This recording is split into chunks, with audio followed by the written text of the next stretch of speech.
നേർവഴിക്ക് നടത്താൻ വ്യാപാരികൾക്ക് കൂടെയുണ്ട് ശ്രീധര.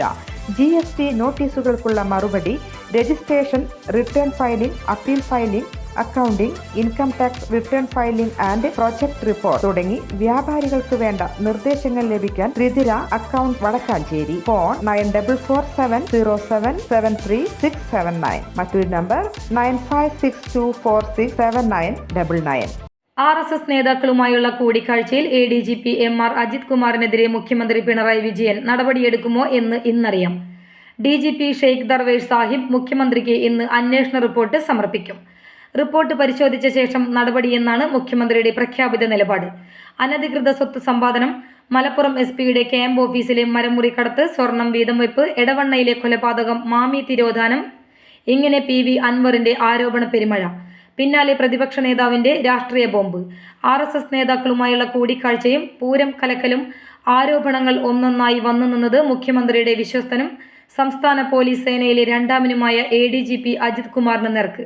പിന്നാലെ ADGPയെ ക്രമസമാധാന ചുമതലയിൽ നിന്ന് നീക്കണമെന്നാവശ്യപ്പെട്ട് പ്രതിപക്ഷം സമര പരമ്പരയിലേക്ക്. തൃശൂരിലെ തോൽവിയുടെ നടുക്കം വിട്ടുമാറാത്ത CPI-യും ADGP RSS ബന്ധത്തിൽ സംശയം പ്രകടിപ്പിച്ചു. ADGPയെ നീക്കണമെന്ന് പരസ്യമായി ആവശ്യപ്പെട്ടു. മുന്നണി യോഗത്തിൽ ഘടകകക്ഷികൾ അടക്കം വിഷയമുയർത്തിയിട്ട് മുഖ്യമന്ത്രി കുലുങ്ങിയില്ല. എല്ലാവരോടും മുഖ്യമന്ത്രി പറഞ്ഞത് DGPയുടെ റിപ്പോർട്ട് വരുന്നവരെ കാത്തിരിക്കുമെന്ന്. അതിന്റെ അവസാന ദിവസം ഇന്നാണ്.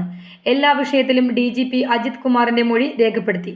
സ്വകാര്യ കൂടിക്കാഴ്ചയാണെന്നും ക്രമസമാധാന ചുമതലയിലുള്ള ഉദ്യോഗസ്ഥർ രാഷ്ട്രീയ പാർട്ടി നേതാക്കളെ കാണാൻ പോകുന്നത് പതിവാണെന്നുമായിരുന്നു RSS കൂടിക്കാഴ്ചയിൽ ADGPയുടെ വിശദീകരണം. എന്നാൽ CPI വെച്ച കാൽ പിന്നോട്ടെടുത്തില്ല. ഇന്നലെയും സംസ്ഥാന സെക്രട്ടറി ബിനോയ് വിശ്വം AKG സെന്ററിൽ മുഖ്യമന്ത്രിയെ നേരിട്ട് കണ്ട് വിഷയം ഉന്നയിച്ചു. ഇനി അറിയേണ്ടത് റിപ്പോർട്ടിൽ എന്താകും DGPയുടെ കണ്ടെത്തലെന്നത്. PV അൻവർ ഉന്നയിച്ച ആരോപണങ്ങളിൽ അജിത് കുമാറിനെ കൈവിടേണ്ടെന്ന ഉറച്ച തീരുമാനത്തിലാണ് മുഖ്യമന്ത്രി. പക്ഷേ നിയമസഭാ സമ്മേളനത്തിൽ മുൻപ് വിവാദങ്ങൾ അവസാനിപ്പിക്കാനും മുന്നണിയിലെ പ്രശ്നം പരിഹരിക്കാനും അജിത് കുമാറിന് സ്ഥാനചലനം അത്യാവശ്യമാണെന്നും കരുതുന്നു. അതിനാൽ അൻവർ ഉയർത്തിക്കൊണ്ടുവരാത്ത വിഷയങ്ങളായ RSS കൂടിക്കാഴ്ചയുടെയും പൂരം കലക്കലിലെ തുടരന്വേഷണത്തിന്റെയും പേരിൽ നടപടിക്ക് ആലോചന. വിവാദങ്ങൾക്ക് വഴങ്ങി ക്രമസമാധാന ചുമതലയിൽ നിന്ന് MR അജിത് കുമാറിനെ മാറ്റിയാലും മറ്റൊരു പ്രധാന പദവി നൽകിയേക്കും. ജയിൽ മേധാവി, എക്സൈസ് കമ്മീഷണർ തുടങ്ങിയ പദവികളാണ് പരിഗണിക്കുന്നത്. അജിത് കുമാറിന് പകരക്കാരനായി ക്രമസമാധാന പാലനത്തിലേക്ക് ആദ്യ പരിഗണന ക്രൈംബ്രാഞ്ച് മേധാവി H വെങ്കടേഷിനും രണ്ടാം പരിഗണന ജയിൽ മേധാവി ബൽറാം കുമാർ ഉപാധ്യായയ്ക്കുമാണ്. സീനിയറായ ഒരാൾ വേണമെന്ന് കരുതിയാൽ മനോജ് എബ്രാഹിമിനെയും പരിഗണിക്കും. News desk any time news.